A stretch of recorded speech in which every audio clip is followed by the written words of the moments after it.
Martin Heinrich is wrapping up his freshman year in the U.S. Senate after 2 terms in the House of Representatives.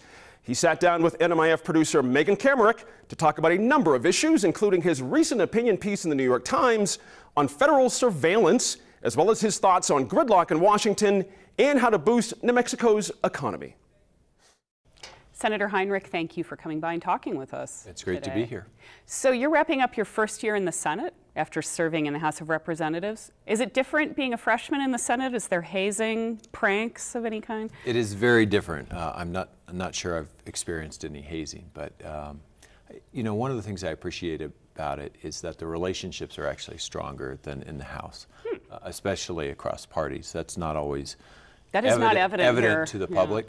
But I think there's, you know, people in the Senate tend to take those relationships very seriously, and they criticize each other's policies quite vociferously. But when it comes to criticizing people's motivations, they're much more cautious in doing that, and that helps build a better, more productive body, I think. Oh, that's interesting.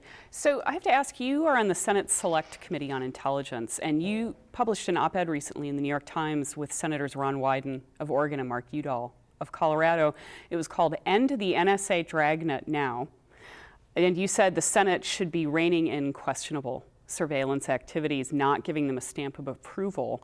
This kind of puts you at odds with the Obama administration a bit. It does, What's your response to their claims that they need to do this to prevent terrorist acts? Well, I think we have to work very hard to continue to prevent terrorist acts.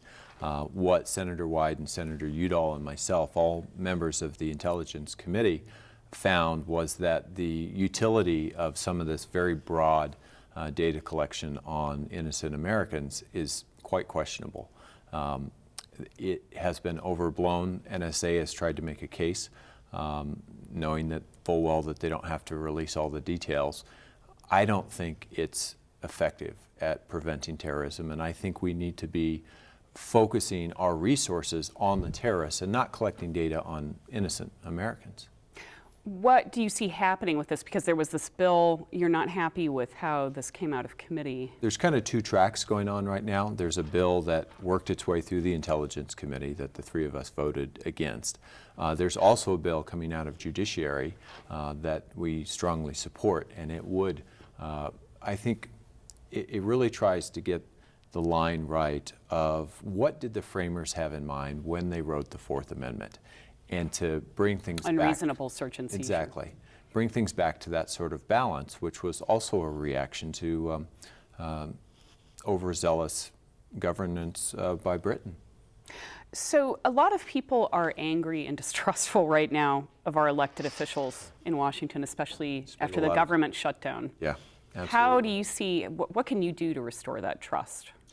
Well, one thing we need to do as a body is make sure that we don't have another government shutdown.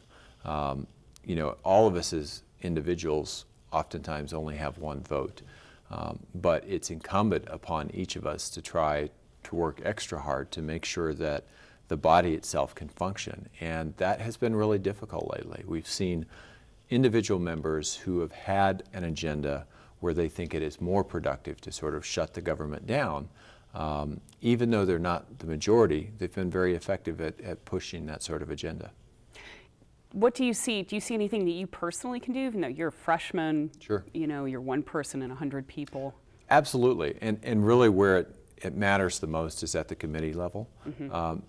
Maintaining growing relationships with people on both sides of the aisle is very important in the Senate. And I will say it's not a Republican-Democrat thing. There are individual members who have sort of decided that they can promote themselves by sort of grinding the wheels of governance to a halt, and that's incredibly frustrating for the American people. But there are many Republicans that I work with well, and many Republicans who have very different views than I do, who believe that it is our job to govern and to get things done. And we need to find ways to be able to move forward beyond some of the obstructionism that we've seen. And I think that the change recently in the rules regarding filibustering presidential appointees is one step in that direction. Well, let's talk about that. Senator Udall, of course, pushed for that. It allows Senate Democrats to allow he pushed for a move by the Senate Democrats. It would allow a simple majority to end filibusters on judges and executive nominees instead of a 3/5 majority.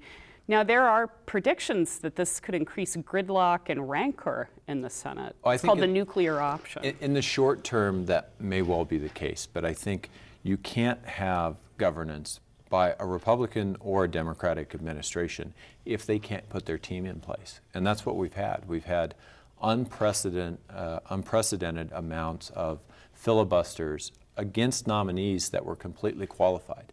It used to be a very rare thing for a nominee to head a department or an agency or to fill a judgeship to get filibustered, and now it's commonplace. And as a result, we have the kind of gridlock that makes people so frustrated with government's ability to just function. What do you say to the argument that this is an unprecedented attack on the rights of the minority parties in government? Well, for the first over 100 years of the country's history, the Senate didn't have a cloture vote. We didn't have filibustering except to go to the floor and hold the floor. And I think that's really a more traditional, it's what people think of when Jimmy they learn Stewart about image the in the movie, filibuster, yeah. either from the movies or even what they learn about in school, is that a filibuster is a talking filibuster, that you have to hold the floor and continue to give your point of view, and when you fail to do that, the Senate moves on. And the rules have become so easy for people to simply threaten to filibuster, and as a result, things don't happen. And I think we need to get back to that balance. You wrote a letter with Republican Senator Dean Heller to the majority and the minority leaders in the Senate, asking them to do more joint bipartisanship activities on a regular basis. What was the outcome of that? This was before the shutdown, of course. Before the shutdown, before the rules change, both leadership, I think, said we're going to do more of that, but we haven't seen it. And we're going to continue to press. I think Senator Heller, as well as myself, we understand that part of the dysfunction is that people don't spend enough time actually listening to each other. That's different than being on the floor and debating an issue, having a debate in the run-up to a vote, but just having a real conversation where people aren't talking to the TV cameras, they're actually talking to each other. And that's what happened in the old Senate chamber when we had that bipartisan meeting. I'd certainly like to see a lot more of that. Do you have a sense that the push to fundraise, which is intense for incumbents, cuts into that? You have to spend so much time doing that? I think it does for people who are in cycle. And I think the fundraising and campaign finance situation has gotten completely out of control since the Citizens United decision by the Supreme Court. And anything we can do to rein that in, I mean, I think the next Supreme Court nominee is going to be absolutely critical, because I believe the Supreme Court got it fundamentally wrong. And if you ask the average American if there should be these, this ability for a few incredibly wealthy individuals to finance the whole political apparatus, they say no. And so if we could rein that in, I think we would have more functional governance with the House and Senate, and you'd see it at the state level too. But the Supreme Court has ruled that this is free speech. Mm-hmm. Can we, is that the final word, or is that? It is until there's a different Supreme Court. Okay. And I think that's something we have to look at. We'll continue to look at ways to take the rules as we have them now, as defined by the court, and try to reduce the influence of outside funding. But I think in the long term, we really need a decision out of the Supreme Court that says that money is not speech and that corporations are not people. One of the issues that's caused a lot of the turmoil and gridlock has to do usually with budgetary matters. We have the debt ceiling issue coming up again this month, I believe. In February. In February, I'm sorry. So you said in an event in Albuquerque this fall, there's a lot of misunderstanding about the debt ceiling issue. Can you clarify, what do you think people need to understand about this? If you look at it through the lens of, or the analogy of a mortgage, I think people think of raising the debt ceiling as your family choosing to take on a bigger mortgage. That's not what it's about. It's about whether you pay the bills that you already have. And so Raising the debt ceiling is analogous to saying, yes, we are going to meet every one of the obligations that we've committed to, whether it's to veterans, whether it's to Social Security, or whether it's to people who buy T-bills. We're always going to meet those commitments. Where you reduce the deficit is not through the debt ceiling. Where you reduce the deficit is through your budget and appropriations process. And that's where we should be working together to take a balanced approach to continue to bring down our deficit and to blunt some of the sequestration cuts that, in my view, were quite draconian and extreme. And now, of course, we know when there's sequestration, when there's government shutdown, it impacts New Mexico Enormous. heavily. Our economy is still so reliant on the federal government to provide job opportunities. And your predecessors, especially Pete Domenici, often made the point that New Mexico needs to diversify. How do you see that happening? Do you agree with that? I very strongly agree with that. I think the key to insulating us from the ups and downs of federal spending is to grow a more diversified economy here at home, to have a private sector that is not directly related to the federal public sector. And that means we're going to have to invest in things that are not necessarily the traditional things that New Mexico has looked at. I think on the energy front, we have enormous potential. Obviously, we're an energy state from the most traditional to the most cutting edge. If we had additional transmission here in the state, we could see a lot of private sector development around renewable energy, for example. We can also do a much better job of taking the things that do exist in the public sector, for example, our national labs, and making sure that that technology that gets developed gets out into the private sector where it can create jobs that have no direct connection to the government.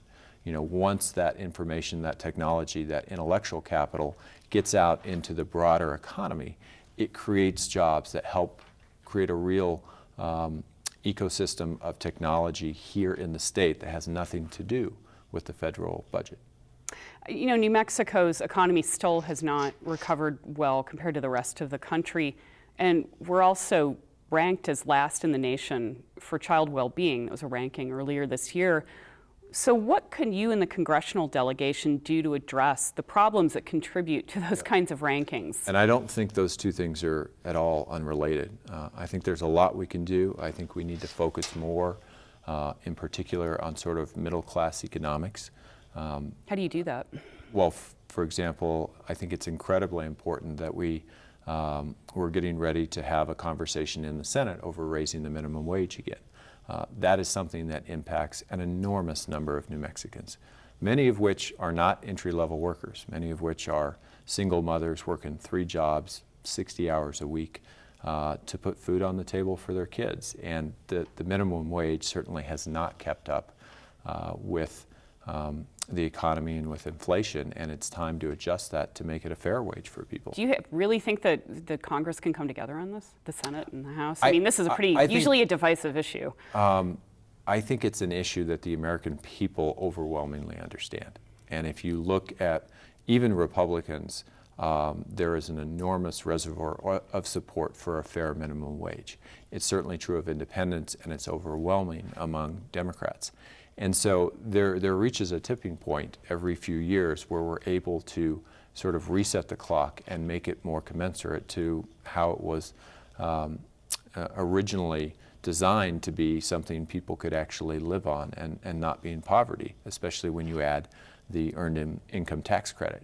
And I think we need to get back to that place. It's deeply meaningful for people, and we should value work in this country. Now, there are those who claim that doing this just means companies won't hire as many people. People will just do the work of 2 or 3 others. It won't create more jobs. It might actually lose jobs. We have seen that rhetoric every time we've raised the minimum wage. And I was very proud in Albuquerque when I was a city councilor here to make Albuquerque one of 4 cities at the time who had a city minimum wage that was higher than the federal minimum wage. It simply isn't borne out in the data.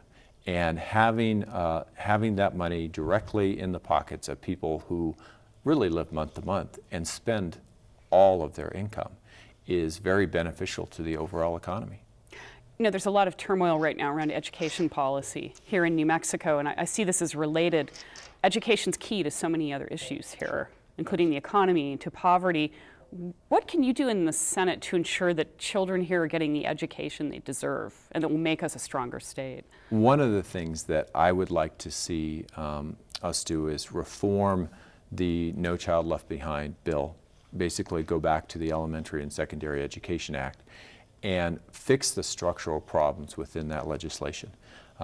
One of the problems that exists within No Child Left Behind is they don't really look at a growth model when they measure how well a teacher is doing, how well a school is doing. And so if you have a fourth grade teacher who has a child come in who's in the first grade reading level, and they're able to move that child to the third grade reading level, the way No Child Left Behind looks at that is as a failure because they didn't meet grade level. But we all know that the teachers who are moving kids multiple grade levels in 1 year are exactly the teachers we should be incentivizing, encouraging, and helping. So we need to look at that more effectively and make sure that our testing and anything else we do to measure those things recognizes that kind of growth. You have expressed frustration with the rollout of the Affordable Care Act. That I'm not alone.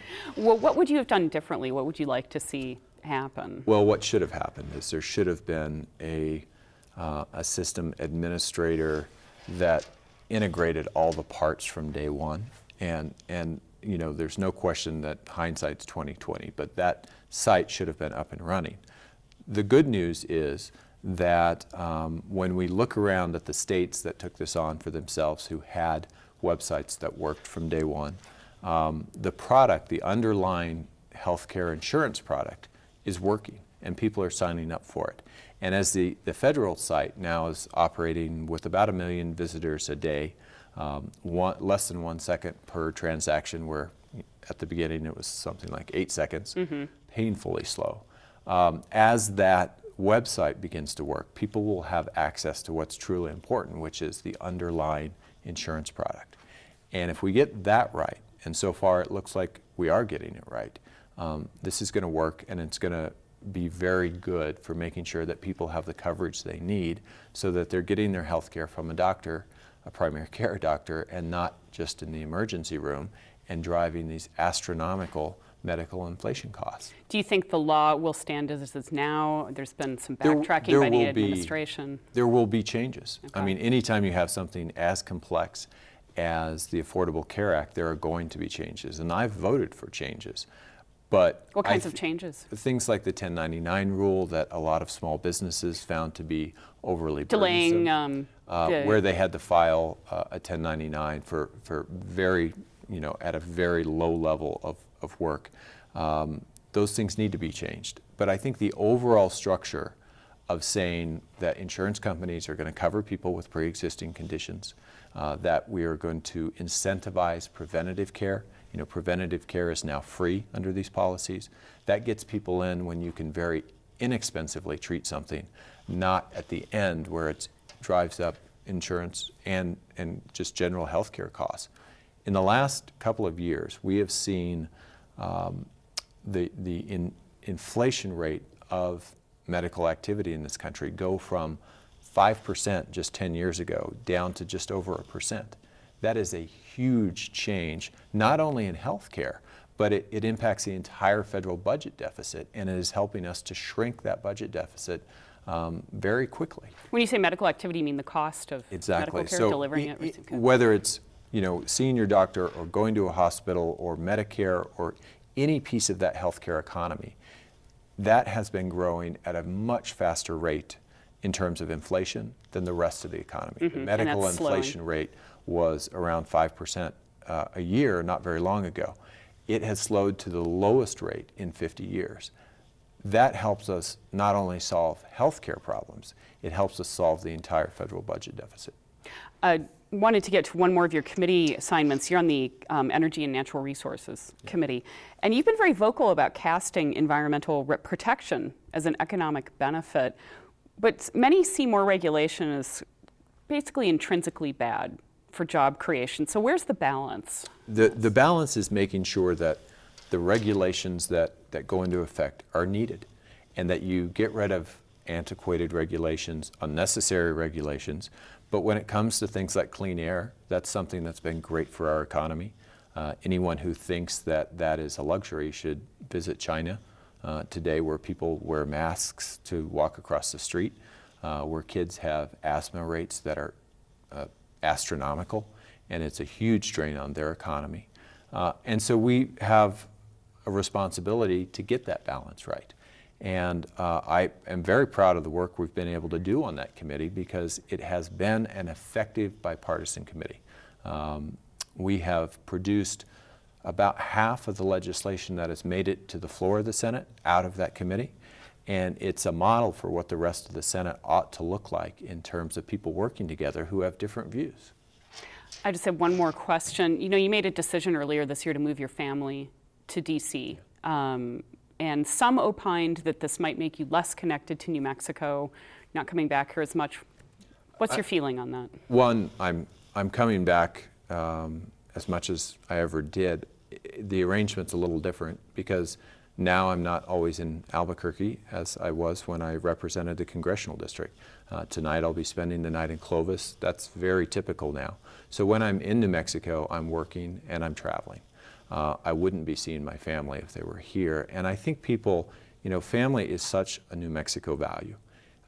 People get that it's important, and that you should be able to sit down at night for dinner with your kids and talk about their homework. And you know, that was something in watching people like Pete Domenici and Jeff Bingaman who got that right. I think it's very important that family comes first, and that means seeing my kids on a regular basis, and my wife as well. And I'll continue to work just as hard to make sure I get around every corner of this state. As you know, it's a big state. It is. Senator Heinrich, thank you so much for coming to talk to us. Oh, my pleasure.